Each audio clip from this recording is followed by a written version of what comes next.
40대 여성이에요. 90년대 메가히트곡 중에 핑계라는 노래가 있었어요. 당시 중학생이던 저는 물론 누구나 흥얼거리며 입에 달고 살던 노래죠. 내게 그런 핑계 대지 마. 입장 바꿔 생각을 해봐. 네가 지금 나라면 넌 웃을 수 있니? 한때는 이 가사가 정말 제 심정을 고스란히 전해주는 것 같았어요. 그래서 들려주고 싶었죠. 바로 손아래 동서한테요. 동서는 저보다 나이는 2살 아래지만 직장에서는 제 직속 상사였어요. 저와는 성격이 완전 정반대라서 회사에서도 껄끄러운 관계인데 시댁에서까지 얼굴을 맞대고 살아야 하니 정말 죽을 맛이었죠. 이럴 줄 알았다면 아버님을 따라 2사람 결혼을 결사반대하는 건데 그놈의 명품백이 뭐라고 제 영혼을 팔아버렸지 뭐예요. 김대리, 아니 앞으로는 형님이라고 불러야겠죠? 이거 별건 아닌데요. 지난번 프랑스 출장 때 하나 샀어요. 보는 순간 형님 생각이 나지 뭐예요?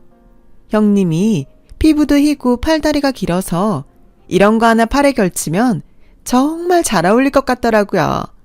별뜻 없으니까 받아주세요.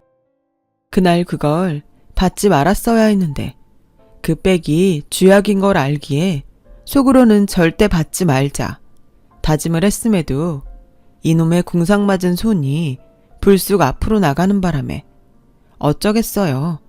그대로 덥석 받아먹고 말았죠.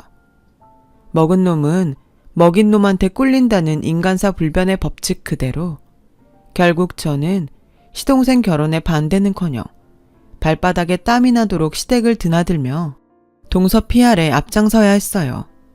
이런 저를 보고 주위에선 호인이다 뭐다 떠들어댔지만 호인은 개뿔. 김중배의 다이아몬드에 사랑을 배신한 심순의 뺨치는 속물일 뿐이었죠. 저도 알아요. 제가 멍청했다는 걸. 그리고 그 결과는 바로 나타나더군요. 식을 올리고 신혼여행에서 돌아오던 그날부터 동서는 본색을 드러냈거든요. 어른들 앞이니 형님이라고 부를게요. 그런데 그건 아시죠? 직장에선 직급이 우선이라는 거. 우리 장소에 맞게 행동하자고요. 보자마자 요지랄을 하는데 아우 제 발등을 찍고 싶더라니까요. 그제야 현실 자각이 되더라고요. 아, 회사에서 3년을 내리당하고도 내가 정신 못 차렸구나 하고 말이죠. 제가 이러는 데는 이유가 있어요. 저희 동서가 어떤 사람이냐면요. 회사에서는 천의 얼굴을 가진 마녀로 불리는 여자였어요. 인물, 스펙, 집안 학벌까지 뭐 하나 빠지지 않는 여자로 남자 동기도 제치고 초고속 승진을 한 능력자죠.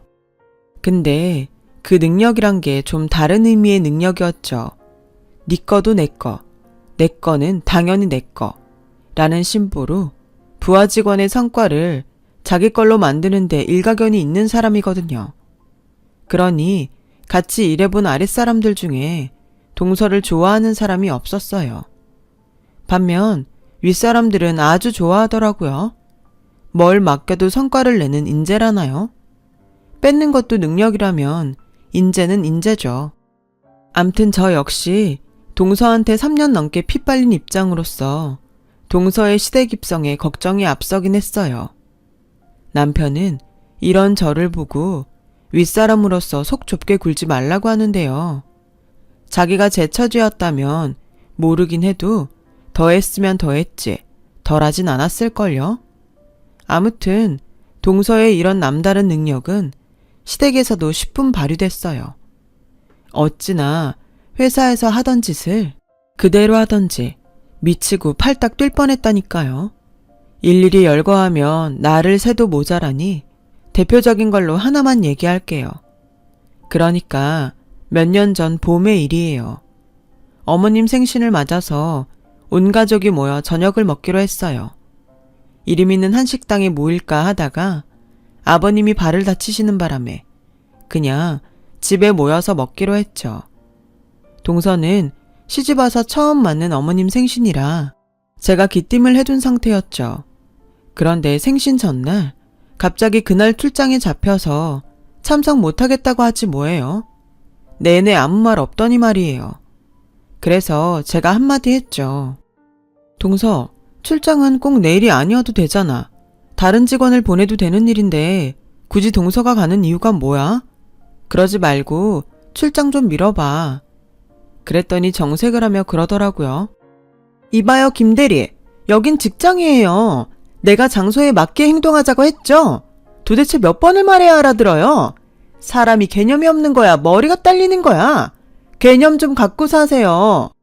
그리고 직장 상사 출장 일정을 왜 김대리가 이래라 저래라 참견입니까? 주제 넘게 참견 말고 당신 일이나 해요. 대리 주제에 감히 어디서 참견이야? 생각 같아선 주먹이라도 날리고 싶은 심정이었지만 지금 낮은 게 죄다 생각하며 꾹 참고 버텼어요. 그런데 웃긴 건 그 다음이었어요. 미리 전날 시장을 받아가 고기며 생선 손질까지 해놓은 저는 회사에 반차를 내고 일찍 시댁에 와서 음식 준비를 시작했어요.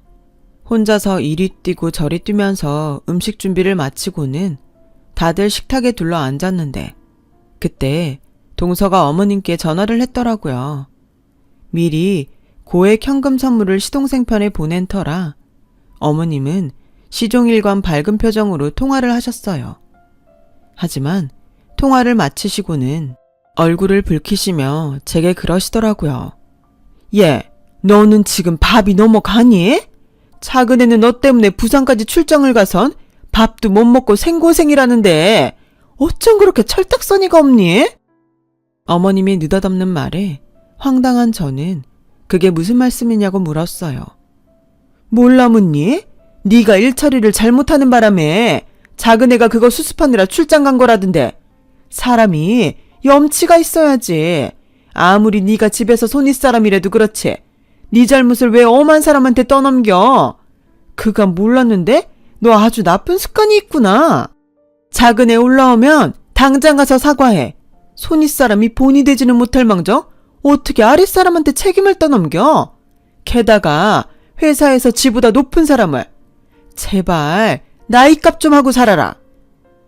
어머님, 그게 아니고요. 됐다. 밥이나 먹자.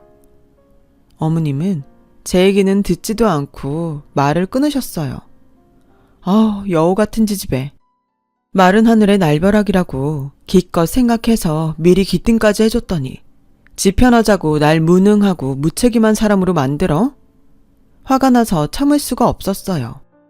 그래서 식사를 마치고 집으로 가는 길에 동서한테 전화를 했어요. 그랬더니 뭐라는 줄 아세요? 지금 그거 따지자고 전화한 거예요? 왜? 어머님 생신상 좀 차렸다고 생색이라도 내고 싶은 거예요? 네, 수고하셨네요. 어머님한테 하는 것만큼 회사에서도 그렇게 열심히 하지 그래요? 그럼 대리딱지도 진작 됐을 텐데. 암튼 나 지금 바쁘니까 중요한 일 아니면 연락하지 마세요. 바쁜데 쓸데없이 전화질이야. 뭐? 동서 지금 말 다 했어? 여보세요? 동서는 제 할 말만 떠들고는 전화를 끊어버렸어요. 한마디 하려고 전화했다가 열만 더 받고 말았지 뭐예요. 이런 제 모습을 보고 남편은 피식대며 웃기만 하더라고요.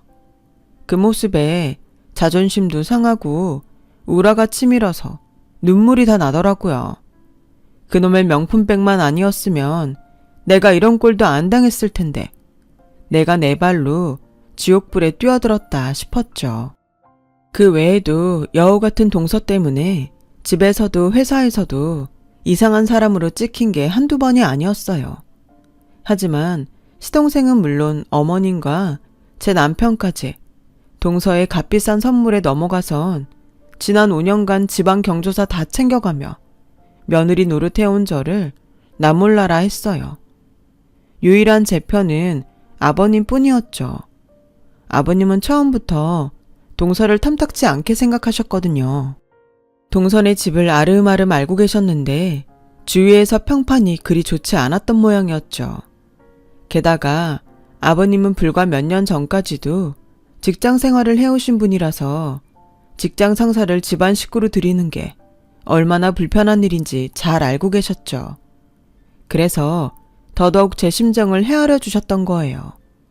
안 그래도 시동생 결혼 전에 아버님이 저를 따로 불러서 그러셨거든요. 아가, 작은 애가 들어오면 아무래도 네가 입장이 곤란할 것 같구나. 그래도 어쩌겠니?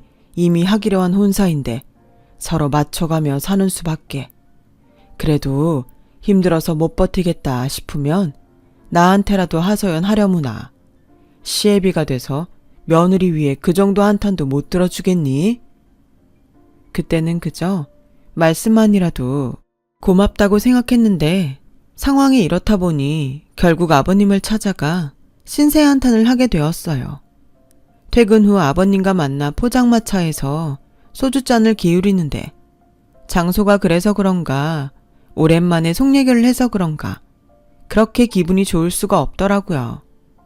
그래서 이후로도 종종 아버님과 따로 밖에서 만나 포장마차 데이트를 즐기곤 했는데 하필 이 모습을 들키지 말아야 할 사람한테 들킨 거 있죠. 바로 동서였어요. 남한테 솔직하지 못한 사람들이 대개 그렇듯 동서는 혹시라도 아버님께 제가 자기 욕을 할까봐 걱정이 됐는지 불안한 표정이더라고요. 그리고는 그날 바로 어머님께 이 사실을 고자질했어요. 그냥 있는 사실만 말한 게 아니라 마치 제가 아버님을 제 편으로 만들기 위해 뒤에서 자신을 모함한 것처럼요. 그 바람에 저는 밤에 시댁으로 불려가 어머님께 핀잔을 들었고 그날로 저와 아버님의 포장마차 데이트는 끝이 나고 말았어요. 그나마 아버님과 소주잔을 기울이며 숨통을 튀어왔던 저로서는 유일한 숨구멍이 막힌 것처럼 다시 답답한 일상을 보내야 했어요. 동서는 직장에서 대놓고 업무에서 저를 배제시켰고 시댁에서는 실세인 어머님을 등에 업고 저를 투명인간 취급했어요.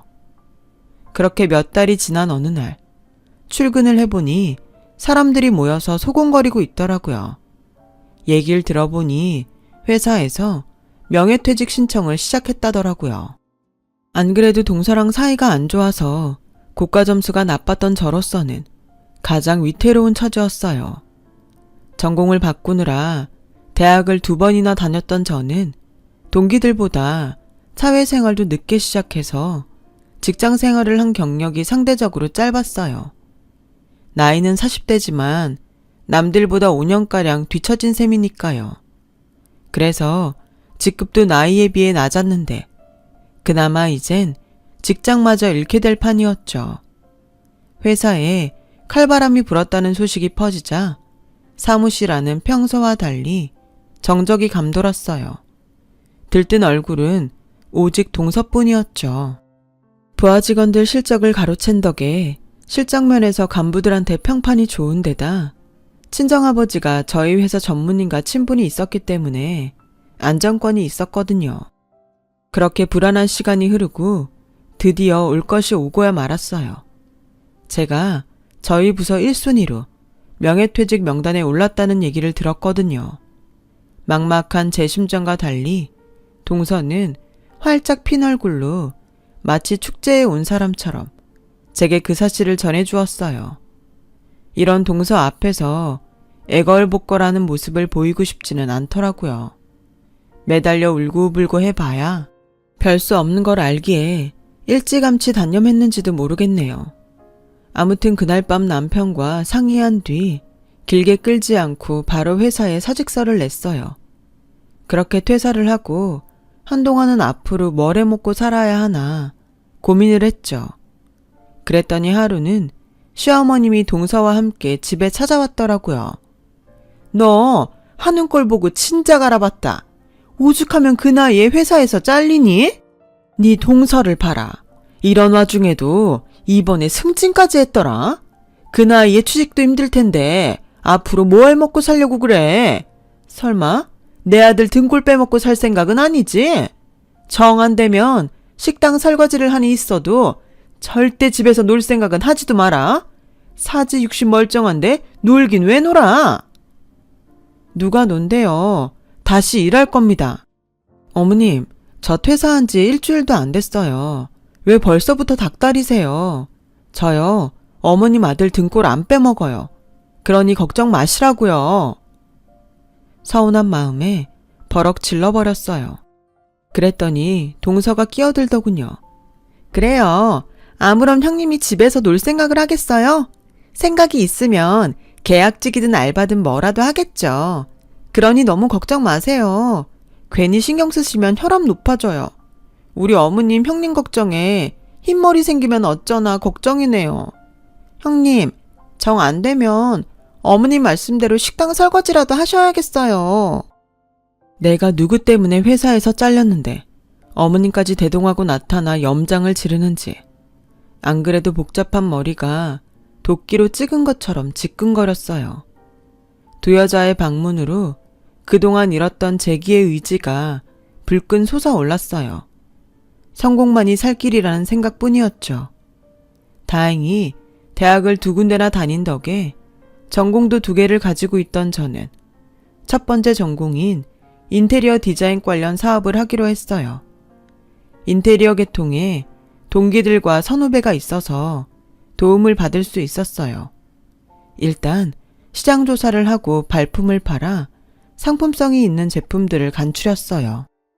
그리고는 그 상품들을 바탕으로 인터넷 쇼핑몰을 열었죠.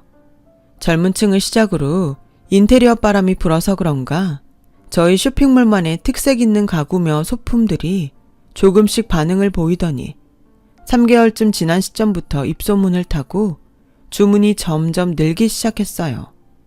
한 1년은 적자볼 생각하고 시작한 온라인 쇼핑몰은 4개월 차부터 수익이 나서 예상보다 빨리 정상궤도에 오를 수 있었어요. 일이 조금씩 풀려나가자 기운도 나고 일에 대한 의욕도 강해졌어요. 상품 구매에 대한 확신도 생겼고요. 거기다 처음에 반신반의하던 남편도 수익이 나기 시작하면서부터 이쪽이 전망이 있다고 판단했는지 쉬는 날과 휴가를 이용해 일을 돕기 시작했어요. 남편의 도움을 받아 혼자 운영하던 쇼핑몰은 매출이 증가하면서 도저히 혼자 감당할 수준이 아니었어요. 신규 거래처 확보와 홈페이지 관리, 배송, 교환, 환불 처리 등 일손이 많이 필요해졌거든요. 고민이 되더라고요. 아예 이참에 사업을 확장해서 회사 규모를 키울까, 아니면 아르바이트생을 고용해 최소 필요 일손만 메꿀까 하고 말이죠. 제 고민을 들은 남편은 적게 먹고 적게 싸는 게 안전하다며 사업 확장을 반대했어요.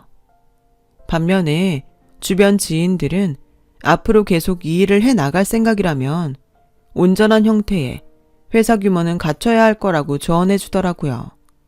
제품 특성상 온라인 쇼핑몰은 한계가 있다고요. 제 생각도 그랬어요.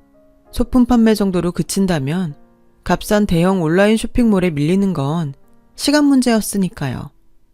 그러던 차에 명절이라 시댁에 방문했는데 어머님이 그러시더라고요.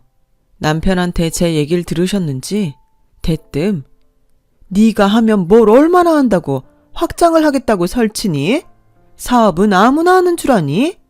돈 안 까먹는 것만도 다행이다 생각하고 하던 일이나 해. 욕심이 과하면 화를 부른다. 그래요, 형님. 형님처럼 일머리 없는 사람이 괜히 일 크게 벌이다가는 아주버님 월급까지 까먹는 거 시간 문제예요. 송충이는 솔잎을 먹고 살아야죠. 안 그래요?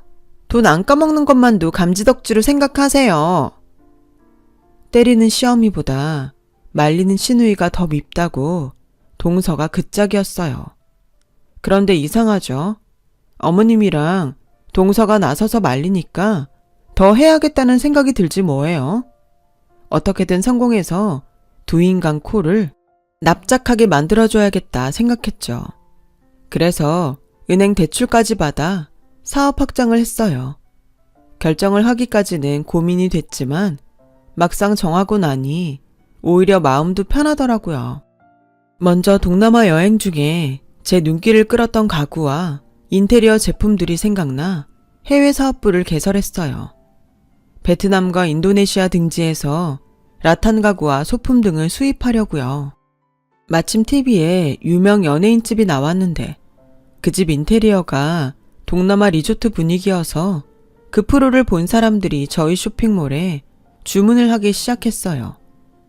그렇게 입소문을 타기 시작해 이후 모던 미드 센추리 인테리어가 붐을 타면서 연속 대박 행진을 이어갔어요. 그러자 하루아침에 회사에서 잘리고 바닥으로 떨어졌던 자존감도 회복되고 전보다 자신감도 생겼어요. 제 수입으로 아파트도 사고 차도 바꾸자 사업 확장을 만료했던 남편도 저를 다른 눈으로 보기 시작했어요. 솔직히 당신이 이렇게까지 잘해낼 줄은 몰랐어. 한두 해 하다가 다시 일자리를 찾아 나서지 않을까 했거든. 힘들 때 힘이 돼주지 못해서 미안해. 그동안 마음고생 많았지. 무엇보다 당신이 잘난 재수씨 때문에 기죽어 사는 꼴 안 봐서 특히 좋아. 그동안 말은 안 했지만 내 와이프가 직장 상사 모시고 사는 것 같아서 마음이 안 좋았거든. 알고 보니 아버님과 저의 포장마차 데이트를 계획한 게 남편이더라고요. 아버님이 그러시는데 하루는 남편이 전화를 해선 이 사람 이러다간 화병 걸리겠다고 포장마차에서 술이라도 한잔하면서 마음 좀 달래달라고 했다더라고요. 둔한 공 같은 남자인 줄 알았더니 제 마음을 누구보다 잘 아는 여우 같은 남자였던 거 있죠. 몰랐는데 저는 일도 사랑도 성공한 여자였더라고요. 그런데 이게 끝이 아니었어요. 9회 말 역전 기회가 남아있었거든요. 영업파트에 결혼이 생겨서 직원 모집 공고를 냈는데 지원서를 검토하다 보니 낯익은 얼굴이 보이지 뭐예요. 그래서 당장 면접 날짜를 잡았어요. 드디어 면접 시간이 돼서 지원자가 회의실로 들어왔어요. 안녕하세요. 김아람입니다. 형님이 여긴 어떻게? 눈치채셨겠지만 경력직으로 저희 회사에 입사 지원서를 낸 사람은 바로 제 동서였어요. 동서는 저를 보자마자 얼굴이 창백하게 변해버렸죠. 김아람 씨, 와서 앉으세요. 저희 회사에 지원한 동기가 뭐죠? 제 물음에 동서는 눈알만 굴릴 뿐 아무 말도 못했어요. 경력란을 보니 그동안 진행하신 프로젝트며 업무 실적이 상당하던데 정말 본인의 실적 맞습니까? 네, 맞습니다. 맞아요? 이 사람 정말 안 되겠네. 부하 직원이 몇 달을 공들여 성사시킨 성과들 투성인데 그걸 다 가로채놓곤 본인이 다 한 거다. 지금껏 그 회사에선 그렇게 해먹고 살았는지 모르겠지만 우리 회사엔 그딴 거머리 직원은 필요 없습니다. 인간이라면 최소한의 양심은 있어야죠. 어떻게 남이 피땀 흘려 일한 결과까지 맨입으로 홀랑 먹으려고 해요? 내가 일일이 이 일을 누가 한 건지 열거해 볼까요? 말해보세요. 그러자 동서는 꿀먹은 벙어리가 됐죠. 면접장에 앉아있던 임원들은 평소와 달리 공격적인 절 보곤 의아해했어요. 이보세요, 김아람 씨. 한 회사의 부장까지 했던 사람이 고작 부하 직원 실력을 가로채야 할 정도로 능력이 안 되는 겁니까? 그런 수준의 업무 능력이라면 이 바닥 어디에서도 자리 구하기 힘들 겁니다. 여기엔 당신 뒤를 봐줄 당신 아버지 연줄도 없고 당신한테 피 빨리고도 회사에서 잘릴까 두려워 입 닫을 부하 직원도 없어요. 어떻게 할 겁니까? 그래도 우리 회사에 들어오고 싶어요? 당신 손으로 자른 직원이 오너로 있는 이 회사에서 일하고 싶냐고요? 형님, 말이 심한 거 아니에요? 형님이라뇨. 여긴 회사예요. 장소에 맞게 행동하세요. 당신 입으로 한 말인데 기억 안 나요? 이래서 역지사지란 말이 있는 겁니다. 사람의 위치는 언제고 바뀔 수 있어요. 그래서 다들 서로 존중하고 배려하며 사는 거라고요. 세상에 영원한 건 없으니까. 그러자 동서가 피식 웃더군요. 꼴 같잖아서 정말. 회사 차렸다고 뭐라도 된 줄 아는 모양인데 나 이 회사 안 다니면 그만이야. 나 오라는 회사가 여기뿐인 줄 알아? 미안하지만 이 회사는 내가 거절이야. 그래도 되겠어요? 당장 돈 급한 거 아니었어요? 내가 알기론 입사 지원서 넣은 곳마다 다 떨어진 걸로 아는데 그쪽 빼기던 친정아버지가 자금 횡령에 금품 수수, 비리 청탁으로 구치소에 수감 중이라면서요.